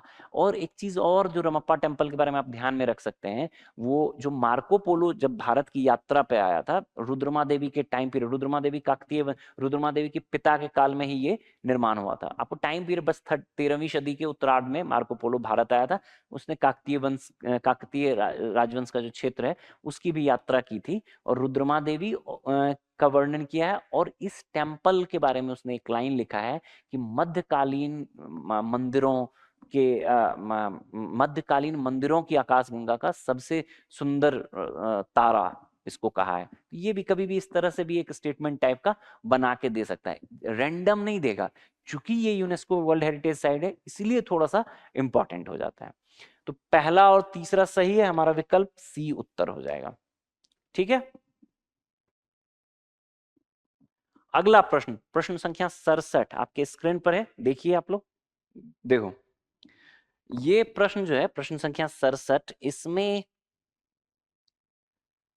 दो व्यक्तित्व के संदर्भ में कुछ बातें बताई गई हैं और आपसे पूछा गया है कि ये दोनों व्यक्तित्व कौन है। भारत की संविधान सभा के प्रतिष्ठित सदस्यों के संदर्भ में निम्नलिखित जानकारी पर विचार करिए। पहला कह रहा है कि वह 1942 के भारत छोड़ो आंदोलन में एक प्रमुख नेतृत्वकर्ता थी और बाद में भारत की पहली महिला मुख्यमंत्री बनी। बस आपको पहली महिला मुख्यमंत्री, ये तो बचपन से हम लोग स्कूल टाइम से मतलब याद करते आए हैं। तो सुचेता कृपलानी पहली महिला मुख्यमंत्री थी। तो जो सुचेता कृपलानी वाला जो है, आपको दो विकल्प हैं, बी है और डी है। तो ए और सी तो गलत हो जाएगा। सरोजनी नायडू पहली महिला राज्यपाल हैं, भारत की पहली महिला मुख्यमंत्री सुचेता कृपलानी है। तो इसी से हम मतलब दो विकल्प तो वैसे निकल गया। अब दूसरा जो है, सोवियत संघ में भारत की पहली राजदूत चुनी गई, वह संयुक्त राष्ट्र महासभा की पहली महिला अध्यक्ष बनी 1953 में। ये भी स्कूल टाइम से हम लोगों ने फैक्ट याद किया होगा, स्कूल में भी मैंने भी पढ़ा है, तो आपने भी पढ़ा ही होगा कि कौन संयुक्त राष्ट्र की पहली महिला, संयुक्त राष्ट्र आम सभा की पहली महिला जो प्रमुख रही थी, अध्यक्ष रही थी, वो ये जो आपको विजया लक्ष्मी पंडित जो है वो रही थी। विजया लक्ष्मी पंडित पहली 1953 में यूएन की पहली महिला अध्यक्ष रही थी। ठीक, यूएन महासभा की पहली महिला अध्यक्ष रही थी। तो आंसर तो सीधे आ जाएगा हमारा विकल्प डी जो है, सुचेता कृपलानी और विजया लक्ष्मी पंडित। विजया लक्ष्मी पंडित और मतलब आपको थोड़ा सा कंफ्यूजन करने के लिए काफी क्लोज वाला ये ऑप्शन दिया गया है। और देखो मुख्य परीक्षा में पहले, अभी हाल फिलहाल में तो कम नहीं पूछा जा रहा है, लेकिन पहले मतलब आप थोड़े पीछे चले जाओ तो विभिन्न व्यक्तित्व आधारित प्रश्न पूछे जाते थे। इन दोनों व्यक्तित्व पे, इनफैक्ट इन चारों व्यक्तित्व पे आपसे इंडिविजुअल 10 नंबर का प्रश्न पूछा जा सकता है। ठीक है, कि स्वतंत्र भारत के इतिहास में या स्वतंत्रता से पूर्व स्वतंत्र भारत के इतिहास में सरोजनी नायडू के योगदान की चर्चा करिए। स्वतंत्र भारत के इतिहास में स्वतंत्र भारत के इतिहास, स्वतंत्रता पूर्व और स्वतंत्र भारत के इतिहास में सुचेता कृपलानी के योगदान की चर्चा करिए, विजया लक्ष्मी पंडित के योगदान की चर्चा कीजिए, राजकुमारी अमृत कौर की चर्चा कीजिए। तो जब एक तो चारों की चारों महिलाएं हैं, अगर आपसे ऐसा पूछा गया कि जब भी आपसे ऐसा पूछा जाए कि स्वतंत्र भारत के इतिहास में कुछ प्रमुख महिला राष्ट्र निर्माता के रूप में कुछ महिलाओं की चर्चा करिए, तो इन चारों का नाम आप लिख सकते हैं। मेंस में भी देखो, हमेशा आप मतलब कुछ पॉइंट्स आपके जो प्रीलिम्स वाले हैं, इसी से आप मेंस के आंसर भी लिख सकते हो, और जो मेंस का अप्रोच तैयार किया है उसी से आप प्रीलिम्स की चीजों को भी सही कर सकते हो। ठीक, तो ऐसे सवाल बन सकते हैं, इस तरह से मतलब अप्रोच दिमाग खोल के रखना। आते हैं वापस, सुचेता कृपलानी जो है ये 1963 से 67 तक उत्तर प्रदेश की मुख्यमंत्री रही थी, ये भी ध्यान में रखिएगा। ठीक है, और 4th चीफ मिनिस्टर थी, यूपी की 4th चीफ मिनिस्टर थी। इस फैक्ट को भी ध्यान में रखिएगा। दूसरा मतलब अगर आप जो स्वतंत्रता पूर्व अगर हम बात करें, तो जो क्विट इंडिया मूवमेंट है 1942 का भारत छोड़ो आंदोलन है, उसमें उषा मेहता, अरुणा आसफ अली के साथ जो है इनकी भूमिका काफी महत्वपूर्ण रही थी, सुचेता कृपलानी की। आगे चलकर 1946 आजादी से ठीक पहले जो बहुत सारे दंगे हुए थे, विशेषकर जो नोआखली का दंगा था, वहां पर गांधी जी के साथ ये काफी क्लोजली रही थी, और वहां पे मतलब वहां के जो दंगा पीड़ित लोगों थे उनके सहयोग में इनकी भूमिका काफी प्रशंसनीय रही थी। मूल रूप से इनका जन्म जो था बंगाल में, एक स्लाइड मैंने शेयर कर दिया है, आप चाहो तो देख सकते हो। मूल रूप से मतलब जो है इनका जन्म जो था पंजाब में हुआ था। मूल रूप से बंगाली थी, बट इनके फादर जॉब में थे, तो पंजाब में इनका अंबाला में जन्म हुआ था। और बाकी 4th चीफ मिनिस्टर रही थी उत्तर प्रदेश की।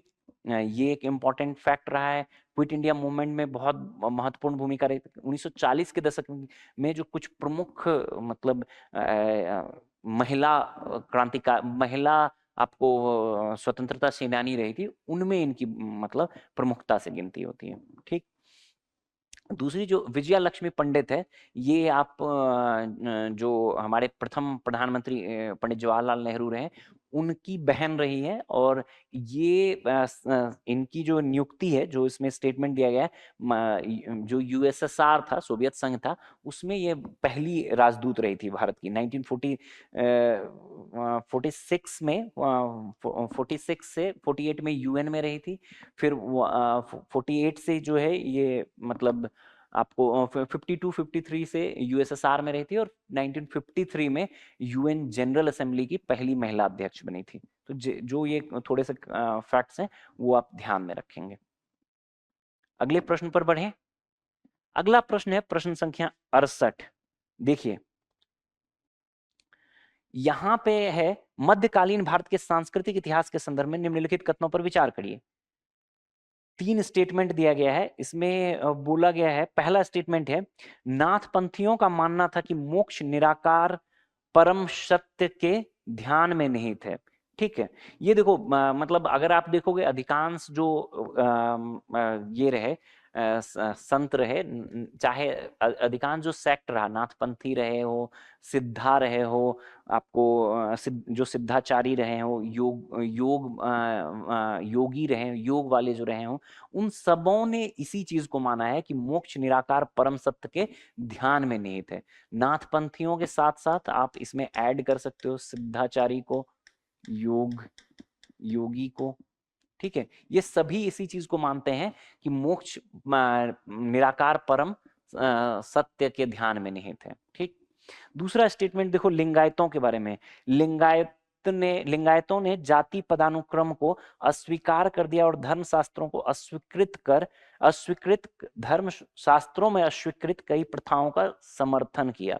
ये बिल्कुल सही बात है। देखो लिंगायत पिछले अनुभव में भी वापस से मैं कहूंगा, अगर आपको मतलब थोड़ा लिंगायत के संदर्भ में मैंने काफी आज भी आप देखोगे जो कर्नाटक की राजनीति है वो बहुत हद तक इससे प्रभावित होती है लिंगायत के विचार से। 12वीं सदी में एक संत हुए बसवन्ना, उनके द्वारा लिंगायत जो संप्रदाय है इसकी उत्पत्ति हमें दिखती है। बेसिकली भगवान शिव के की पूजा करते हैं, और जो मतलब एक समझ लो जो परंपरागत दकियानुसी व्यवस्थाएं रही उसके उसका विरोध किया इन्होंने। ठीक, जिसमें से कि एक ये जाति पदानुक्रम को अस्वीकार करना है। ऑफ कोर्स जो भी रिफॉर्म मूवमेंट होगा वो डेफिनेटली इस चीज पे, बेसिक सा लॉजिक है, जाति पदानुक्रम को अस्वीकृत ही करेगा। दूसरा, धर्म शास्त्रों में अस्वीकृत कई प्रथाओं का समर्थन किया। बिल्कुल सही बात है। यहाँ एक स्लाइड मैंने यहाँ आपके साथ शेयर कर दिया है। यहाँ पे देखो लिंगायत और जो वीर शैव है, ये दोनों मतलब काफी ज्यादा कर्नाटक में लिंगायत और वीर शैव को लेकर काफी ज्यादा मतलब बातें होती रहती है। आपके एनसीईआरटी में भी इसके बारे में काफी चर्चा है, इसीलिए ये इंपॉर्टेंट है, बहुत इंपॉर्टेंट हो जाता है। हमने लास्ट ईयर के अनुभव में भी इस पे प्रश्न दिया था। कभी भी यूपीएससी का ध्यान अगर इधर गया तो वहां से सीधे सवाल पूछ सकता है और काफी डिटेल में सवाल पूछ सकता है। लिंगायत पे इंडिविजुअल सवाल पूछ सकता है, लिंगायत और वीर शैव में कंपैरिजन करके भी पूछ सकता है। दोनों मैंने यहाँ पे दे दिया है। ओरिजिन वगैरह के संदर्भ में कि 12th सेंचुरी में बसवन्ना द्वारा भगवान शिव की पूजा करते हैं फॉर्मलेस एंटिटी के रूप में। कास्ट सिस्टम में देखो यहाँ पे does not believe in the caste system, मतलब जो जाति व्यवस्था में नहीं विश्वास करते हैं। इसमें देखो वीर शैव में बॉर्न आउट शिव, ये शिव का जो लिंग रूप है ना उसके रूप में। अगला स्टेटमेंट इस प्रश्न में देखो, यहाँ बरकरी संप्रदाय के बारे में कहा गया है। ये बरकरी संप्रदाय के संदर्भ में नहीं है, ये जो वीर शैव संप्रदाय है उसके संदर्भ में कहा गया है कि ये लिंगम के रूप में शिव की पूजा करते हैं। इसी से ये भी स्टेटमेंट आ जाएगा, बरकड़ी संप्रदाय के अनुयायी शिव की पूजा लिंग के रूप। नहीं नहीं, ये शिव की पूजा नहीं, ये वैष्णव संप्रदाय वाले हैं और ये विट्ठल देव या विठोवा की पूजा करते हैं। ठीक है, विट्ठल देव या विठोवा। ठीक है, ये जो शिव की पूजा लिंग के रूप में है ये वीर शैव द्वारा की जाती है। लिंगायत और वीर शैव द्वारा की जाती है, वरकरी संप्रदाय द्वारा नहीं। वरकरी संप्रदाय मूलतः आप देखोगे तो महाराष्ट्र के क्षेत्र में ज्यादा प्रचलित है, और वीर शैव और लिंगायत जो है वो कर्नाटक के क्षेत्र में। ठीक, तो पहला और दूसरा जो है हमारा सही है, तीसरा गलत है। आंसर हमारा बी हो जाएगा, विकल्प बी। कितने कथन सही है? 2 सही है, पहला दूसरा। ये वाला स्लाइड अच्छे से एक बार फिर से आप देख लेना, जो लिंगायत और वीर शैव में कंपैरिजन है, इससे सवाल पूछे जाने की संभावना जब भी यूपीएससी का ध्यान जाएगा यहां से सवाल रहेगा। ये जो है आपको बरकड़ी संप्रदाय के विठोबा की पूजा की जाती है, विठल देव, ये एक प्रकार से भगवान विष्णु वैष्णव संप्रदाय से संबंधित है, ठीक है, शैव से नहीं है। अगले प्रश्न पर बढ़िए। अगला प्रश्न है प्रश्न संख्या 69। इसमें एक कुछ बातें बताई गई हैं, पूछा गया है किसके संदर्भ में ये बातें हैं। देखो, निम्नलिखित में किस रानी ने 18वीं शताब्दी में शासन किया और गया में विष्णुपद मंदिर का निर्माण एवं वाराणसी में काशी विश्वनाथ मंदिर का जीर्णोद्धार करवाया? रानी दुर्गावती, महारानी अहिल्याबाई होलकर, रानी वेलू नचियार, कित्तूर चेन्नम्मा।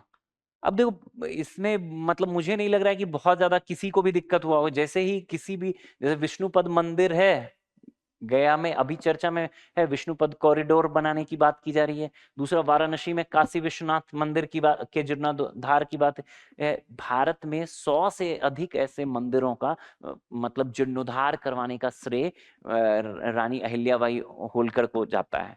ये बहुत ही इंपॉर्टेंट, आज आप जो भी देख रहे हो, जो प्रमुख तीर्थ स्थल घाट वगैरह हैं, इनके जीर्णोद्धार का बहुत बड़ा क्रेडिट 18वीं सेंचुरी की रानी अहिल्याबाई होलकर को जाता है। जो इंदौर के होलकर राजवंश था उससे संबंधित रही थी। ये मल्हार राव होलकर की बहू रही थी और कम ही एज में मतलब इनके जो पति थी इनकी मृत्यु हो गई थी और जो इनके पुत्र है उसकी भी मृत्यु हो गई थी। तो काफी ज्यादा ये गुड गवर्नेंस के लिए भी एक क्लासिक मॉडल, उस मतलब अगर आप आज देखो तो इन 18वीं सेंचुरी में गुड गवर्नेंस का एक शानदार मॉडल प्रस्तुत करती है।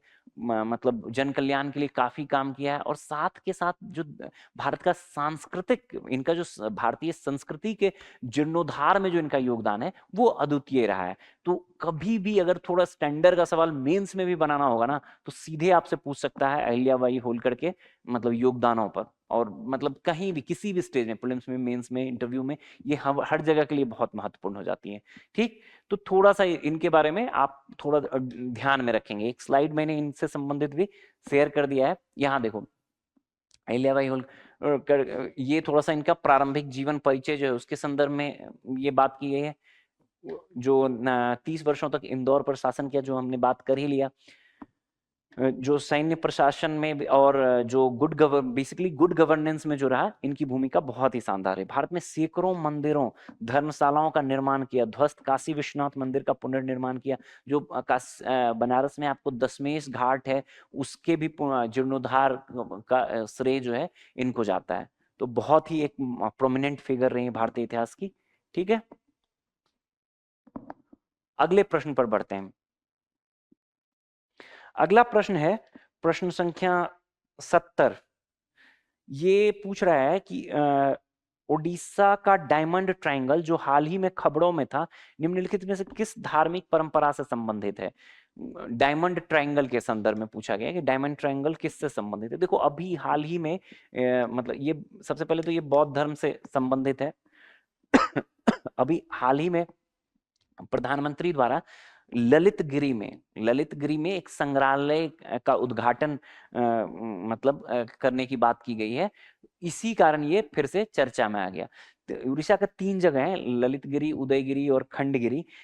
ललितगिरी, उदयगिरी और रत्नगिरी, इन तीनों को जो है डायमंड ट्रायंगल कहा जाता है। ललितगिरी, रत्नगिरी, उदयगिरी। ये देखो, रत्नगिरी, ललितगिरी और उदयगिरी, इन्हीं तीनों को डायमंड ट्रायंगल कहा जाता है।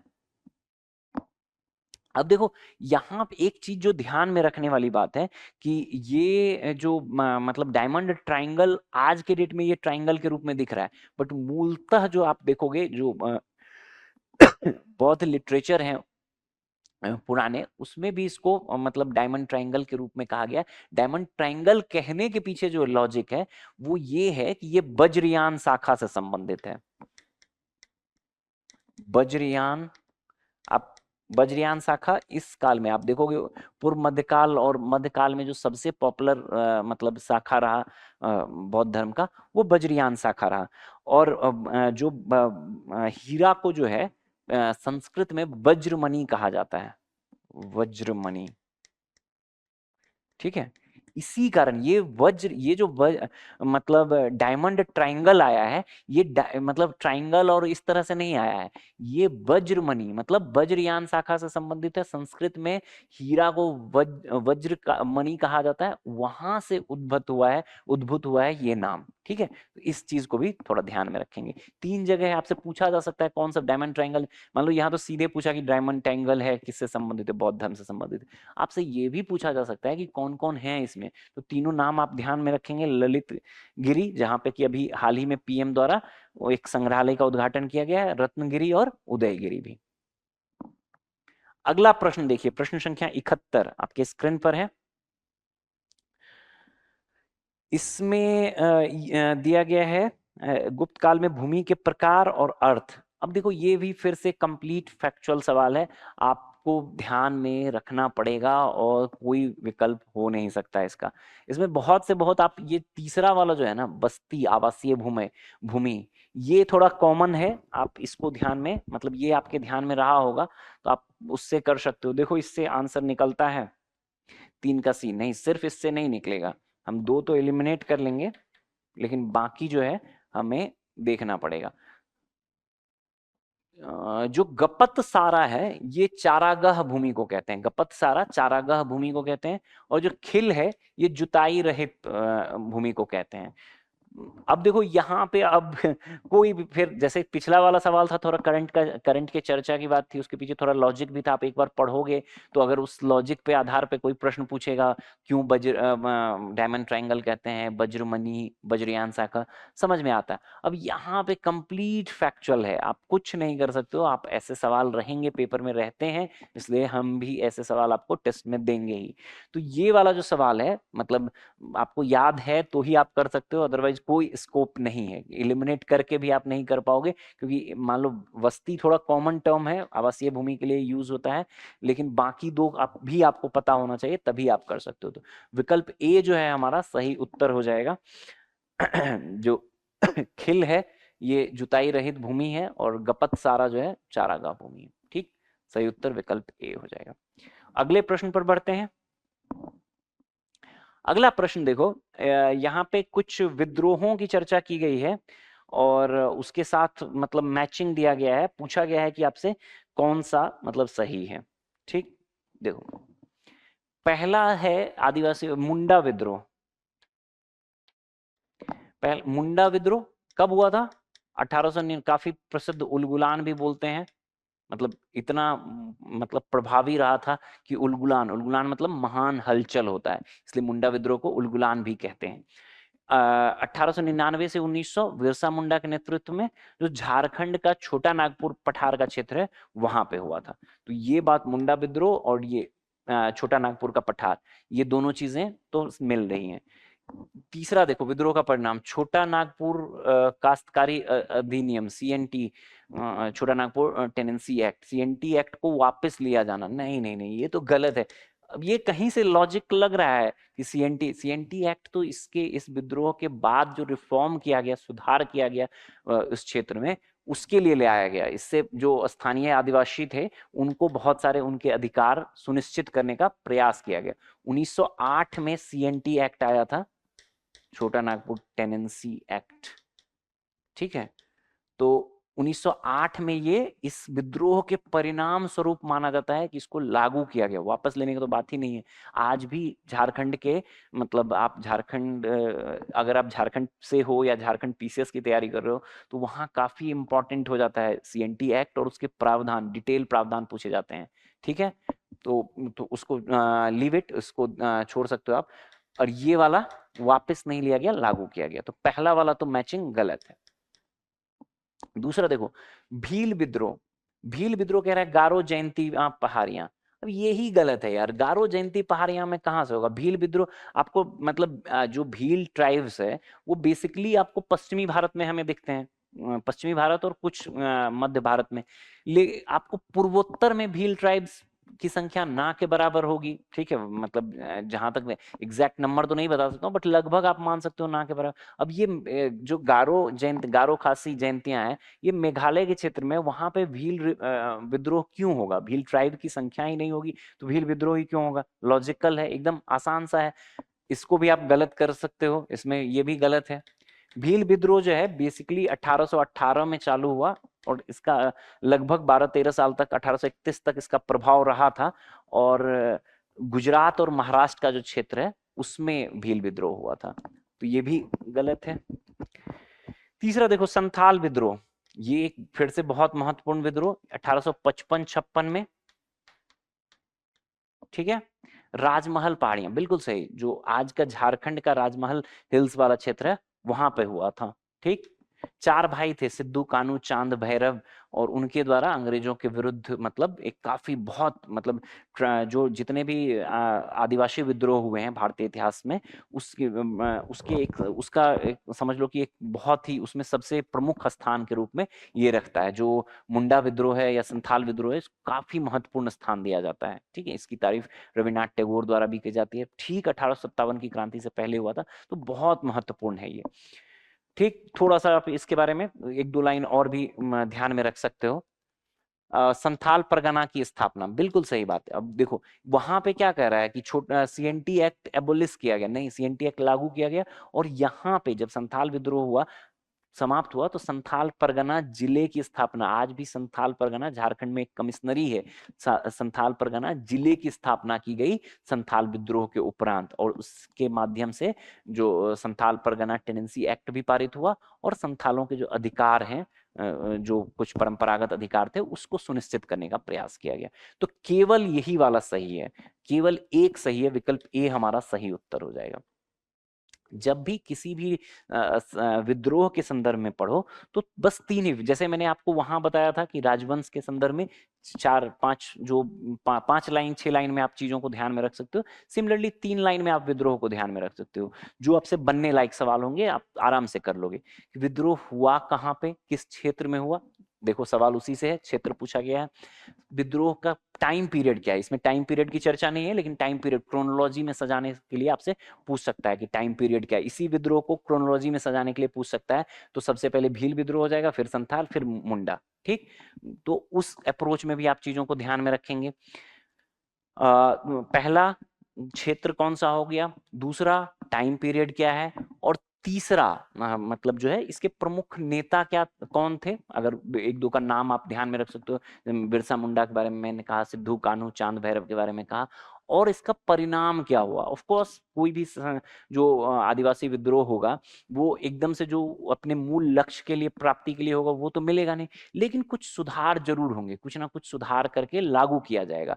तो उसके बारे में 2 लाइन उसके बारे में आप ध्यान में रख लो। तो 5 लाइन में आप जो है, मतलब जितने भी आप विद्रोह हैं, ट्राइबल विद्रोह हैं, आप उसको इस तरह से याद कर सकते हो। और इसको भी क्रोनोलॉजी से याद करो कि ठीक है चलो, मतलब ईस्टर्न भारत में, मतलब पूर्वी भारत में, बिहार, बंगाल, उड़ीसा के, बिहार, बंगाल, उड़ीसा, झारखंड के क्षेत्र में कौन सा विद्रोह हुआ, 17वीं शताब्दी के, 18वीं शताब्दी के उत्तरार्ध में, 19वीं शताब्दी, 18वीं शताब्दी के उत्तरार्ध में, 19वीं शताब्दी के पूर्वार्ध में, मतलब 1800 से लेकर 1850, 19वीं शताब्दी के उत्तरार्ध में 1850 से 1900 के बीच में। इस तरह से क्रोनोलॉजी में एरिया वाइज बांट के याद करोगे तो दिमाग में स्ट्रक्चर्ड बना रहेगा, अदरवाइज रैंडमली रटोगे तो चीजें ध्यान में नहीं रहेंगी। क्लियर है? अगले प्रश्न पर बढ़ें। अगला प्रश्न है प्रश्न संख्या 73। देखिए, इसमें कहा गया है कि मराठा शासक छत्रपति शिवाजी महाराज के संदर्भ में निम्नलिखित कथनों पर विचार कीजिए। 2 स्टेटमेंट दिया गया है।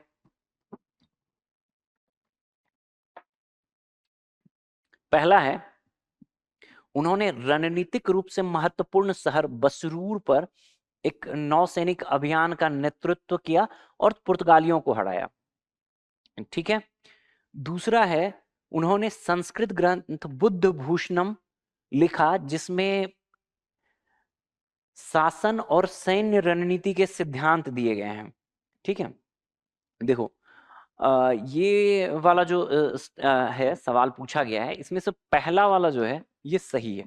अभी अपन फरवरी में के महीने में है, और फरवरी में ही ना मतलब ये सेलिब्रेट किया जाता है बसरूर स्वतंत्रता दिवस 13 फरवरी 1665 को जो है ये मतलब छत्रपति शिवाजी महाराज द्वारा बसरूर एक कर्नाटक के उडुपी जिले में एक पोर्ट है, आज भी एक पोर्ट के रूप में जाना जाता है।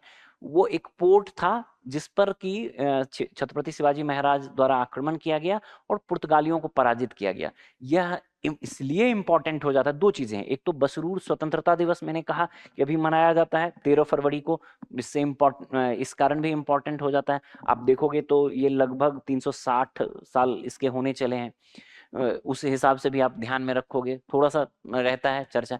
और शिवाजी महाराज का एकमात्र नौसैनिक अभियान के रूप में इसकी जानकारी मिलती है। और पुर्तगाली जो आप याद ध्यान करो, इस टाइम में पुर्तगालियों का एक तरह से पूरे मतलब जो है हिंद महासागर पे दबदबा था, और वहां पर किसी भारतीय नायक द्वारा, सेना नायक द्वारा, भारतीय शासक द्वारा पुर्तगालियों को पराजित किया जाता है किसी भी छोटे बैटल में भी। हो सकता है कि इसका मैग्नीट्यूड बहुत बड़ा ना रहा हो, बट वस्तुतः यह बहुत ही महत्वपूर्ण रहा है। तो कितना बड़ा अचीवमेंट था, जिन पुर्तगालियों का पूरा हिंद महासागर में आपने पढ़ा है, पुर्तगालियों का ब्लू वाटर पॉलिसी और पुर्तगालियों के आतंक के, समुद्र पर पुर्तगालियों के आतंक के संदर्भ में, वहां पे पुर्तगालियों को पराजित करना उस टाइम पीरियड में कितनी बड़ी बात रही होगी, इसलिए इंपॉर्टेंट हो जाता है। और शिवाजी महाराज का एकमात्र अभियान है, तो इस नौसैनिक अभियान है, तो इसको ध्यान में रखेंगे, ये सही है। ठीक। दूसरा देखो, उन्होंने संस्कृत ग्रंथ बुद्ध भूषणम लिखा है, नहीं नहीं नहीं, ये गलत है। बुद्ध भूषणम जो है शिवाजी महाराज के जो पुत्र हैं संभाजी महाराज, उनके द्वारा लिखा गया है। संभाजी महाराज, संस्कृत में ही लिखा गया है, बाकी सारी बातें ठीक है, शासन सैन्य रणनीति के रूप में मतलब किया गया है। एक मतलब बुद्धेश्वर नामक एक चरित्र है, उसको आधारित करके बुद्ध भूषणम में संभाजी महाराज द्वारा एक सेना नायक के गुणों, शासन वगैरह के संदर्भ में, सैन्य रणनीति के संदर्भ में चर्चा की गई। तो ये वाला गलत है, छत्रपति शिवाजी द्वारा नहीं, संभाजी महाराज द्वारा लिखा गया। ये देखो, ये जो बसरूड़ वाला है उसका एक इंडिकेटिव मतलब ये मैंने दर्शाया है यहाँ पे। और दूसरा जो है एक ये बुद्ध भूषणम जो है, ठीक है, संभाजी महाराज द्वारा संस्कृत में लिखा गया है। अगर नहीं पता, पहला दोनों फैक्ट संभव है कि आपको, पहला फैक्ट तो फिर भी आपको ध्यान में होना चाहिए, जो बसरूड़ वाला है, बसरूड़ स्वतंत्रता संग्राम वाला, बसरूड़ स्वाधीनता दिवस बोलते हैं उसको, उसको ध्यान में रखना है कि 13 फरवरी को सेलिब्रेट किया जाता है बसरूड़ स्वाधीनता दिवस महोत्सव। और दूसरा जो ये बुद्ध भूषणम वाला है, अगर नहीं पता है तो भी आप ध्यान में रख लें, याद कर लो। देखो आमतौर पर इस टाइम तक मराठी भाषा, आप देखोगे मराठी संतों, जो भक्ति संत हुए वो भी मराठी भाषा को प्रश्रय दे रहे हैं, काफी ज्यादा बढ़ावा दे रहे हैं। ऐसे में ये इसीलिए भी इंपॉर्टेंट हो जाता है कि संस्कृत में रचना की गई है, ठीक है, तो थोड़ा सा इस कारण भी आप इसको ध्यान में रखेंगे, संभाजी महाराज द्वारा की गई। अगला प्रश्न है ये, जो कि संभवतः अंतिम प्रश्न है हमारे इस परिचर्चा का। इसमें दिया गया है, जैन दर्शन में तत्व की अवधारणा के संदर्भ में निम्नलिखित पर विचार करिए। पूछा गया है कि कौन सा सही है। आश्रव, आत्मा की ओर कर्मों का प्रवाह, संवर, कर्मों के प्रवाह का रुकना, निर्जरा, आत्मा से कर्मों का निष्कासन। ठीक है, अब पूछा गया है कि कौन सा सही मिलान है। देखो ये तीनों सही मिला हुआ है। आश्रव जो है आत्मा की ओर कर्मों का प्रवाह होता है, जो मतलब जैन फिलॉसफी में अगर हम बात करें तो कुल 9 तत्व बताए गए हैं। यहाँ पे मैंने 7 तत्व इसलिए साझा किया है कि जो पाप और पुण्य है, इसमें 2 तत्व और जोड़ लो, पाप व पुण्य। तो जो दिगंबर दर्शन है ना, पाप और पुण्य को दिगंबर दर्शन में जो बंध है, इसी के साथ मतलब जो कर्मों का बंधन है उसी के साथ जोड़ कर देखते हैं। देखो सबसे पहले जीव है, ठीक है, जीव है तो जीव के जो कर्म होंगे, आश्रव क्या हुआ कि आत्मा या जीव की ओर जो कर्मों का प्रवाह हुआ, जो भी कर्म कर रहे हैं उसका जो प्रवाह होगा वो आश्रव को दर्शाता है। ठीक। दूसरा जो बंध है, मतलब एक जीव है वो पाप मतलब अच्छे कर्म करेगा उसका जो उसको प्रभाव मिलेगा, और एक जो बुरे कर्म करेगा उसका जो प्रभाव मिलेगा। दो पाप और पुण्य दो अन्य तत्व भी जोड़े जाते हैं। तो आपको 9 तत्व भी बताए जाते हैं, बट दिगंबर दर्शन में मूलतः इन 7 तत्वों पर बल दिया जाता है। ठीक, बंध, पाप और पुण्य, ठीक है। जो संवर है, संवर क्या होता है कि कर्मों का प्रभाव मतलब इसमें मोक्ष की प्राप्ति के लिए जो है सबसे पहले संवर एक को इंपॉर्टेंट माना गया है। संवर मतलब आत्मा की ओर कर्मों का प्रवाह को रोक देना, ये जो संवर है कर्मों का प्रवाह को रोक देना। ठीक, और निर्जरा आपने सुना होगा, निर्जरा मतलब कि जो भी मुक्त आत्मा से कर्म का जो भी फल है उसको मुक्त करना। और जब निर्जरा होगा, निर्जरा की पद्धति के संदर्भ में ये काफी करंट अफेयर्स वगैरह में भी चर्चा में रहता है। तो जब निर्जरा होगा मतलब जब कर्मों से निष्कासन होगा, आत्मा से कर्मों का निष्कासन होगा, तो मोक्ष की प्राप्ति होगी। ठीक है, निर्जरा के बाद जो है मोक्ष की प्राप्ति होगी। सिंपल सा है, जो जैना फिलोसफी है उसी पे ये 7 महत्वपूर्ण तत्व हैं। इन 7 तत्व के बारे में, आश्रम मतलब कर्मों का जो मतलब प्रवाह होता है, संवर मतलब रोक देना, बंध मतलब कर्मों का आत्मा से बंधन जुड़ना, और निर्जरा मतलब कि मुक्त करना, निष्कासन करना। निर्जरा हो गया तो मोक्ष होगा। तीनों स्टेट में तीनों ये सही है, 1 2 3, विकल्प सी जो है हमारा उत्तर हो जाएगा सभी 3। ठीक है, तो ये था हमारा मतलब जो अनुभव 2 का जो हिस्ट्री और आर्ट एंड कल्चर के प्रश्न थे उस पर पड़ी चर्चा। आशा है कि इस सेशन से आपको लाभ मिला होगा। All the best, thank you.